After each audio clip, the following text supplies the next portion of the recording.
ಹಣ ಉಳಿಸೋದಕ್ಕೆ ಒಂದನೇ ಟೆಕ್ನಿಕ್ ಆಯ್ತು. ಇನ್ನು ಎರಡನೇ ಟೆಕ್ನಿಕ್ ಏನು? ರಿವರ್ಸ್ ಬಜೆಟಿಂಗ್ ಎರಡನೇ ಟೆಕ್ನಿಕ್. ಕೆಲವರು ನೋಡಪ್ಪ ನಂಗೆ ಹಿಂಗ್ ಪೈಸೆ ಲೆಕ್ಕ ಇಡಕ್ ಆಗಲ್ಲ, ನನಗೆ ನೀನು ಬೇರೆ ಏನಾರು ಐಡಿಯಾ ಹೇಳು ಅಂತ ಕೇಳೋರು ಇರ್ತಾರೆ.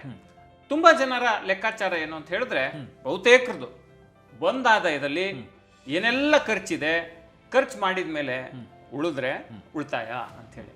ಆ ರೀತಿ ಉಳಿತಾಯ ಮಾಡಕ್ಕೆ ಸಾಧ್ಯನೇ ಇಲ್ಲ. ನೋಡಿ, ಬಂದ ಆದಾಯದಲ್ಲಿ ಏನ್ ಮಾಡಬೇಕಪ್ಪ ಅಂತ ಹೇಳಿದ್ರೆ, ಒಂದಿಷ್ಟು ಪೋರ್ಷನ್, ಈಗ ಬಂದ ಆದಾಯದಲ್ಲಿ ಉಳಿತಾಯ ಮಾಡಿದ ನಂತರ ಏನು ಹಣ ಉಳಿಯುತ್ತೆ ಆ ಹಣವನ್ನು ಬಳಸಿ ಖರ್ಚು ಮಾಡೋದನ್ನ ನೀವು ರೂಢಿಸ್ಕೊಂಡ್ರೆ ಉಳಿತಾಯ ಮಾಡೋದು ಸುಲಭ. ಈಗ ಉದಾಹರಣೆಗೆ 70,000 ರೂಪಾಯಿ, ನನ್ನ ಸ್ನೇಹಿತನ ಉದಾಹರಣೆ ನಾನು ಕೊಟ್ಟೆ, ರವಿಯ ಸಂಬಳ 70,000 ರೂಪಾಯಿ ಅಂತ ಇಟ್ಕೊಳ್ಳಿ. ರವಿ 10,000 ರೂಪಾಯಿನ ನಾನು ಪ್ರತಿ ತಿಂಗಳು ಉಳಿಸ್ಬೇಕು, ಅಥವಾ 15,000 ರೂಪಾಯಿನ ನಾನು ಪ್ರತಿ ತಿಂಗಳು ಉಳಿಸ್ಬೇಕು ಅಂತ ಹೇಳಿದ್ರೆ, ಈಗ 1ನೇ ತಾರೀಕು ರವಿಗೆ 70,000 ರೂಪಾಯಿ ಸಂಬಳ ಬರುತ್ತೆ.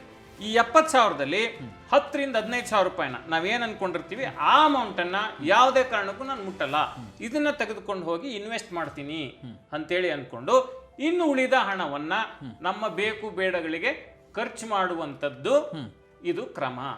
ಆದಾಯ ಮೈನಸ್ ಉಳಿತಾಯ ಇಸ್ ಈಕ್ವಲ್ ಟು ಖರ್ಚು ಅನ್ನೋದು ಇಲ್ಲಿಯ ಲೆಕ್ಕಾಚಾರ. ಅಂದ್ರೆ ಮೊದಲು ಉಳಿತಾಯಕ್ಕೆ ಉಳಿತಾಯ ಖರ್ಚು ಮಾಡೋದಲ್ಲ. ಮೊದಲು ಈಗೇನಂದ್ರೆ ತುಂಬಾ ಜನರ ಕ್ರಮ ಏನಂತ ಹೇಳಿದ್ರೆ, ಬಂದ ತಕ್ಷಣ ಖರ್ಚು ಮಾಡೋದು, ಉಳಿದ್ರು ಉಳಿತಾಯ ಅನ್ನೋದು ಇಲ್ಲ. ಬಂದ ತಕ್ಷಣ ಉಳಿತಾಯ ಮಾಡಿ, ಉಳಿದಿದ್ರಲ್ಲಿ ಖರ್ಚು ಮಾಡಿ ಅನ್ನೋದು ಇದ್ರ ಲೆಕ್ಕಾಚಾರ. ಇದು ಬಹಳ ಈ ಫಾರ್ಮುಲಾನ ಬಳಸ್ಕೊಂಡು ಉಳಿತಾಯ ಮಾಡಿದ್ರೆ ಉಳಿತಾಯ ಮಾಡೋದು ಬಹಳ ಸುಲಭ. ಆದಾಯ ಮೈನಸ್ ಉಳಿತಾಯ, ಬಂದ ಆದಾಯದಲ್ಲಿ ಉಳಿತಾಯವನ್ನ ಕಳೆದು ನಂತರ ನೀವು ಖರ್ಚು ಮಾಡಿ ಅನ್ನುವಂಥದ್ದು. ಸೊ ಇದು ಯಾರಿಗೆ ಸೂಕ್ತ? ಯಾರು ಮಾಡಬಹುದು ಇದನ್ನ?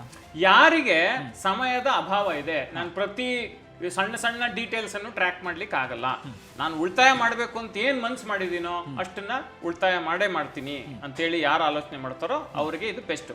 ಇದನ್ನ ರಿವರ್ಸ್ ಬಜೆಟಿಂಗ್ ಅಂತಾನು ಕರೀತಾರೆ. ಅಂದ್ರೆ ಈಗ ಬಂದ ಮೇಲೆ ಖರ್ಚು ಮಾಡ್ಕೊಂಡು ಏನೇನ್ ಇದು ಮಾಡ್ತೀವಿ ಅಲ್ಲ, ನಾವು ಫಸ್ಟ್ ಉಳಿಸ್ಬಿಟ್ಟು ಆಮೇಲೆ ಬಜೆಟಿಂಗ್ ಮಾಡ್ತೀವಿ ಅನ್ನೋದು ಇದು ರಿವರ್ಸ್ ಬಜೆಟಿಂಗ್. ಉದಾಹರಣೆಗೆ ನನ್ನ ಫ್ರೆಂಡ್ ಎಕ್ಸಾಂಪಲ್ ತಗೊಂಡಲ್ಲ, ಆಗ್ಲೇ 10ರಿಂದ 15,000 ಅಂತ. ಈಗ ಉದಾಹರಣೆಗೆ ಅವ್ನು 20,000 ರೂಪಾಯಿ ಉಳಿಸ್ಬೇಕು ಅಂತ ಅನ್ಕೋತಾನೆ ಅಂತ ಇಟ್ಕೊಳ್ಳಿ. 70,000 ಬಂತು, 20,000ನ ನಾನು ಹೂಡಿಕೆಗೆ ಉಳಿತಾಯಕ್ಕೆ ಮೀಸಲಿಟ್ಟು 50,000 ರೂಪಾಯಿಯನ್ನ ನಾನು ಖರ್ಚು ಮಾಡುವಂಥದ್ದು ಇಲ್ಲಿಯ ಉಳಿತಾಯದ ಒಂದು ಕ್ರಮ. ಇದು ರಿವರ್ಸ್ ಬಜೆಟಿಂಗ್ ಅಥವಾ ಆದಾಯ ಮೈನಸ್ ಉಳಿತಾಯ ಇಸ್ ಈಕ್ವಲ್ ಟು ಖರ್ಚು ಅನ್ನೋ ಒಂದು ಉಳಿತಾಯದ ಸೂತ್ರ. Boss Vala, B the boss.